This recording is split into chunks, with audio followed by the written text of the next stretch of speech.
Okay, so in this video, we're going to recreate this workflow from scratch and at the same time understand what all of these different things are doing.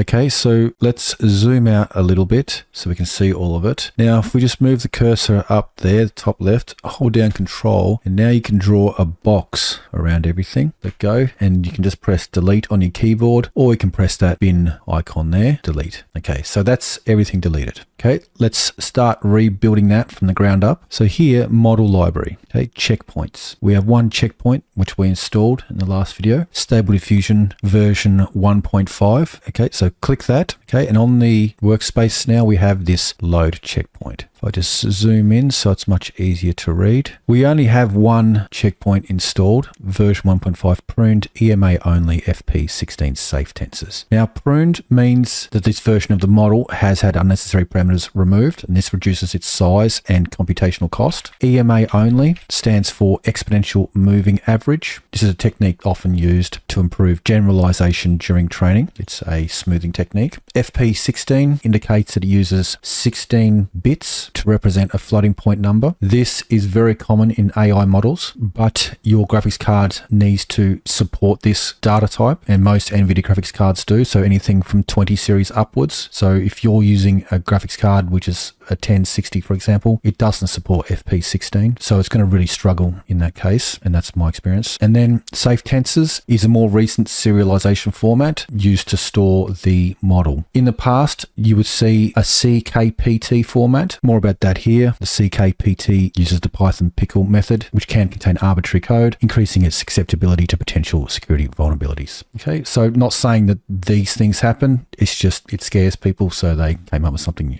Anyway, this information here, there's a link to it in the video description and also in the resources alongside this video. Now let's look at these little circles here. These we connect to other nodes. So if we just click one like that and go out sideways and let go, it gives us some suggestions. So the model needs to plug into what's called a KSampler in this basic case. But here are some suggestions that you can plug a model into. So KSampler there. And the KSampler is what is actually going to take all of these inputs and output something that we can later convert into an image. Okay, so the K in KSampler here actually stands for the name Karras, and Karras, whose full name is Tero Karras, is one of the NVIDIA researchers that came up with this idea of converting noise into images. That is going on here in the KSampler. Okay, so minimize that now so we got more room. Okay, so this is what we have so far. The load checkpoint loads a checkpoint model. I'm using SD 1.5. This is quite a good model for learning with because it's quite fast and it contains all the things that other more advanced models will also have. KSampler, the denoising engine, uses various inputs to iteratively generate an image in what's called latent space. Okay, so the next thing we need is the VAE decode. VAE stands for variational autoencoder. So if we go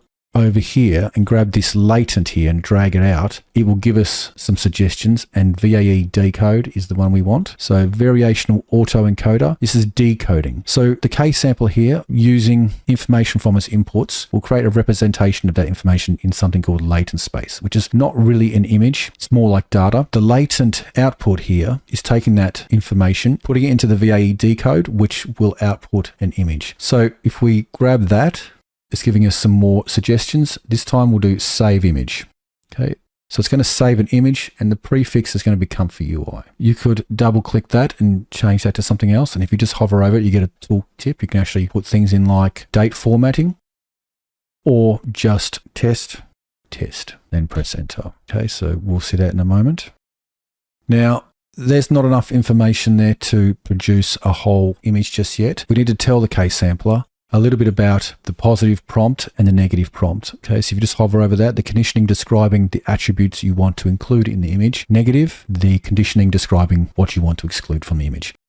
Now, if we get that and if we just drag that out, it will give us some suggestions. We'll use clip text encode. This is like a text field that we can use to write what we want to see in the image. So, for example, a breathtaking alpine valley sunset. So that's what we want to see in our image, but the KSampler also needs a negative prompt. So let's add another one. We could actually just drag that out and do the same thing, or we could just get that, copy, Control C and Control V to paste, and we'll use that and then drag that down to there. Now for the negative prompt, we can say something like, I don't want it to be blurry or distorted. Okay, and also we can change the names of them. So I can make that positive prompt and that one negative prompt. You can write whatever you want in those. Okay.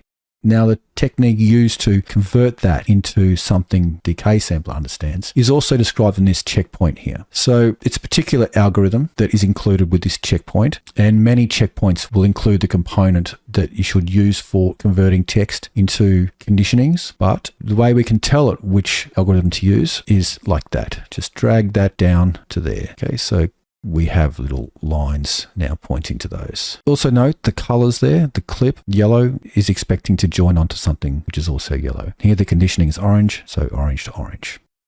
Now that's all good. We need more. On the checkpoint, it also contains the VAE algorithm to use, or the VAE model to use. So the VAE model, when I hover over it, used for encoding and decoding images to and from latent space. So over here on this VAE decode node here, we need to tell it which VAE or variational encoder to use. So we can just drag that red across to that there. And that's joined up. Now, as time goes on, you'll be less bothered by these lines going across and you'll know instantly what they're doing. But if you wanted to just reposition them a little bit, you can just click that circle and say add reroute. And now I can just move that line down there out of the way, and I'll just add a second one. It's actually, there it is under there. So I've just clicked that and add reroute. I can move that down there. Okay. So that line is now out of the way. You might prefer to have something like that, but actually you won't need it after a while because it will just make sense. Okay, so now we're almost there. It's not going to work just yet, but if we just try it, it will show us that there's a problem. So if I just press run, okay, so prompt execution failed. So required input is missing latent image. So if we look here, it's got a red around the KSampler, which is quite helpful. It's told us, and it's told us this one here, latent image. We need to plug something into that. So if you just grab that circle and bring it down there, it'll give us some suggestions. An empty latent image. Okay, so this is describing the dimensions of the image that the KSampler is going to start with. So 512 by 512. Now this model, this version 1.5, Pruned emaonly, needs 512 by 512. You could go up to 768 by 512 or 512 by 768 or 768 by 768 and it will still work, but anything higher than that will introduce corruption because the images that this model was trained on were 512 by 512. All models, and we'll use more models as we progress, will have different requirements. But for this one, 512 by 512. Okay. So that is good now. Now the empty latent image is just a square image of some noise, and that is what the KSampler will start with when it starts to try and generate an image based on these two prompts here. So right now we've got a seed 0, and after the image has been generated, it's going to randomize that seed. So that's good enough. Let's just press run and see what we get. Okay, so green. Okay, so it's produced some scenery for us.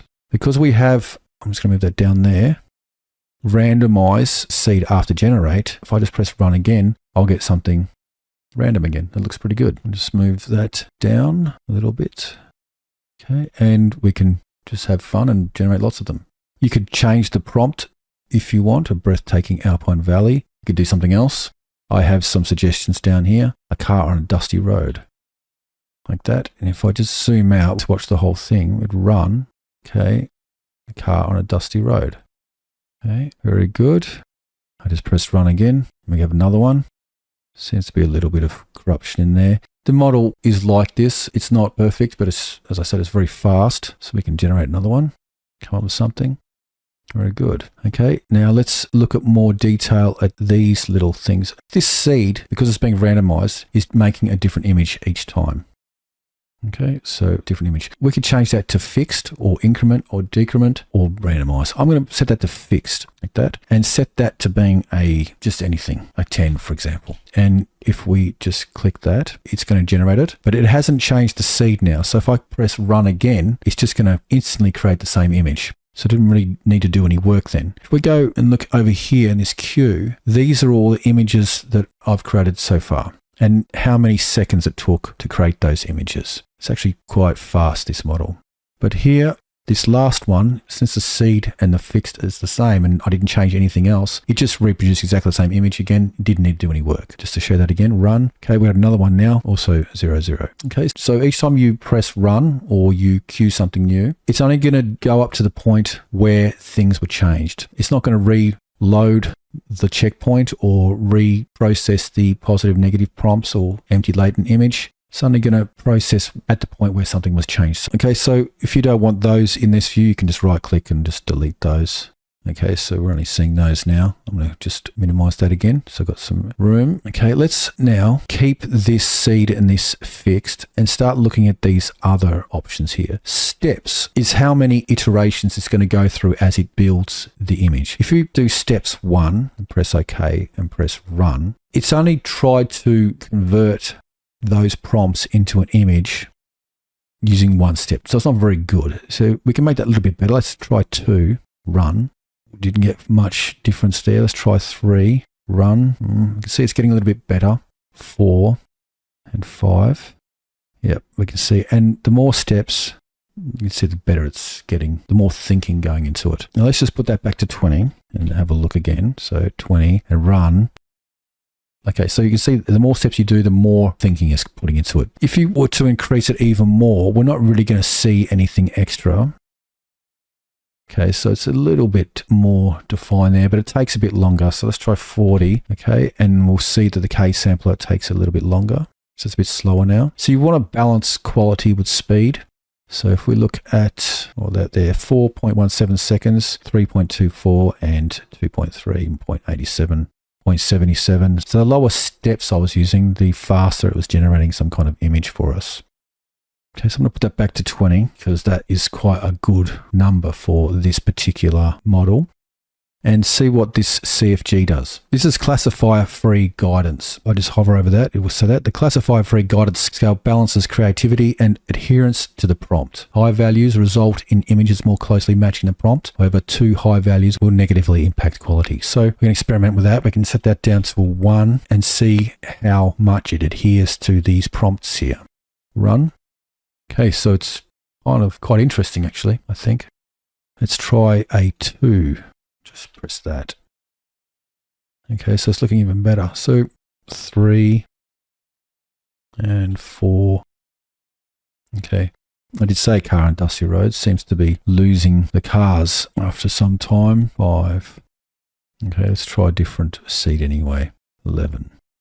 Oh, let's try another one. 12. Okay, let's go back to this CFG. Let's try a larger CFG, say 10. Okay. Let's try 20. Okay. Still looks kind of okay. Let's try 30. You don't really want numbers too high because it does get slower. Okay, so this seems to be able to adjust with pretty high CFG numbers. Let's try 50. Okay, now it starts to get a bit silly. Okay, again. But anyway, these things are good to experiment with. Let's leave it as 6, which was the default. Put it back. Okay, let's try another seed. Okay. As I say, it's not a very good model, but it's very fast and it's good for us to learn with. Okay. Now the sampler name, Euler with the scheduler normal. That's pretty common for this particular model, being the version 1.5. There are many choices to choose from. You can try out all of these. Some are faster and slower. Other common ones you'll see used is DPMPP2M, like that, and Keras as being the scheduler. Run. Okay, gives you a different kind of image once again. Let's try something else like UniPC and Keras. That's another combination you might see. Okay. Let's try something like LCM and Simple. Yeah, that seems to be pretty good actually. That's the best one so far. Let's try 14. Okay, so lots of different combinations of things to use there, but I'm just going to go back to Euler and normal and try a different prompt, such as a cat on a skateboard, for example. Very good. This kind of looks okay. Let's try something else. A bicycle in Amsterdam. Very good. Let's try something negative that we can actually see work. Let's try removing trees. This is the negative prompt. Run. Okay. Oh, there are some trees there. Let's try running another one. Doesn't work so well. Okay, like I say, it's quite a good model for learning with. It's not perfect. Let's try something a little more interesting. A person reading a newspaper. Run. This model doesn't do faces very well, and it doesn't do text very well either. Let's generate another one. Let's just set this as increment and generate. Run. Okay. All right. That face is not so bad, but the hands are terrible. Run. Yeah. Run. Okay. So later on, we'll use different models and you'll get better results. But I think this model is very good at art styles. So a portrait of a person in the style of Picasso. Okay, run. That's not really a Picasso. Let's have a look. Oh, that one's a bit better. Let's try another one. Let's try it in the style of Van Gogh. Very good. It's actually given us Van Gogh. Okay, let's try another one. In the style of Matisse. Well, it's a bit of a lottery with your prompts. Let's try that one. Okay, that looks all right. I think it's quite good at landscapes. Okay, very good. Now, this image, 512 by 512, is quite small, but there are things that we can do, and I'll show you that in later videos, how we can resize them and enhance the quality so that we get better details and more sharper edges. But let's have a look at what happens when we change the empty latent image size. So if I was just to go to something like the cat on the skateboard again, because I know this one is good for this. Let's just generate a cat on a skateboard. Okay, if I was to change that to 1024, like that, because I want something a bit better or larger, run, we will start to get some corruption. It's slower to generate. Okay, we start to get lots of cats and skateboards now. So when using this model for learning, that's something important to probably know, that the latent image that you pass into the KSampler should match the size that the model was trained on. And this particular model was 512 by 512. But you do have a little bit of freedom. Say I wanted to make that 768. That doesn't push it over the boundary so much that it will create corruption. So let's just try that. So there's a good chance here that it's going to be okay. Okay, well, kind of. Let's try another one. Okay, yeah, so it hasn't created doubles, but it still does mess up the story a little bit. Anyway, if you put that back to 512, like that, and try another one of these, speeding through a city with bright lights. Okay, that looks kind of okay. Let's try another one. Okay, very good. You can see that sometimes prompts produce a good result and sometimes you just need to press it again. That's kind of the reality with AI image generation, with actually most models, although the larger models to download and the more modern ones adhere to prompts much better and do produce better results. But as I say, this is a good one for learning and trying things out. Now, this user interface, if you didn't want these lines like this, you could change the style a little bit. Down here, this gear icon in light graph, we could say graph link render mode to use something different like straight line. Okay, so now they're straight lines, or light graph, a linear like that. It's not so bad. Or I'm just going to go back to spline because that doesn't really bother me. Spline, okay. And if you don't want all that rerouting like that, you can click it and press the bin and click it like so. Press the bin, it's back there. Now, also another way to make this all a little bit neater is you could select or group a whole lot of things. For example, if I was to hold down Control and draw a box around just those, and then right click on one of them, convert to group node. Okay, I'm just going to name it text to image, confirm. Okay, so let's put it all into one box now, and we'll just keep that to the side and you can resize that any way you want. And we can say that's much easier to work with. So let's experiment with a different prompt. Car on a dusty road. Let's try that again. I used to get good ones. Anyway, in a forest. Okay, there we go. It's quite good at drawing nature, I think. Oh, we don't have a car again. Anyway, so do experiment as much as you want with these things. Now, these images, as we can see in the queue there, everything that I've generated this whole lesson is still there. Another way to view that is to open the file system, go to where you have Comfy UI.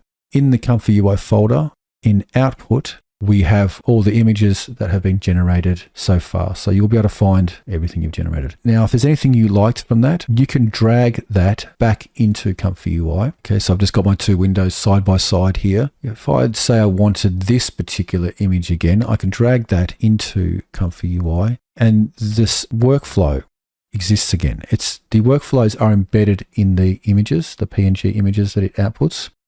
So another one, this bike in Amsterdam, for example, if I drag that in, okay, it's got a new one there, test, whatever, the file name with the word test in it, that I'd set over here in this save image prompt. That's how the workflow worked. Now, right down the end, we did change the layout of the workflow. If I just grab that one in, it looks like that again. So eventually you will create your own workflows and lay them out any way you like. And if you close down Comfy UI, for example, I'm just going to close it down. Go back to my Comfy UI install folder, and I'm going to run that again. And actually, while I'm here, we can actually create a shortcut on the desktop. So right click that, show more options, send to desktop. And on my desktop, I've now got an icon that I can start up. Okay, it's restarting Comfy UI. Okay, F11. Okay, and there it is, how I left it off before I closed it. But if I look in Q, there's nothing there. So if I go back to this Comfy UI output folder and I want this one, I can just drag that in. Okay, so, and then if I press run, it's got the same seed and values that were set before. So just run. So it's generating. There you go, same image.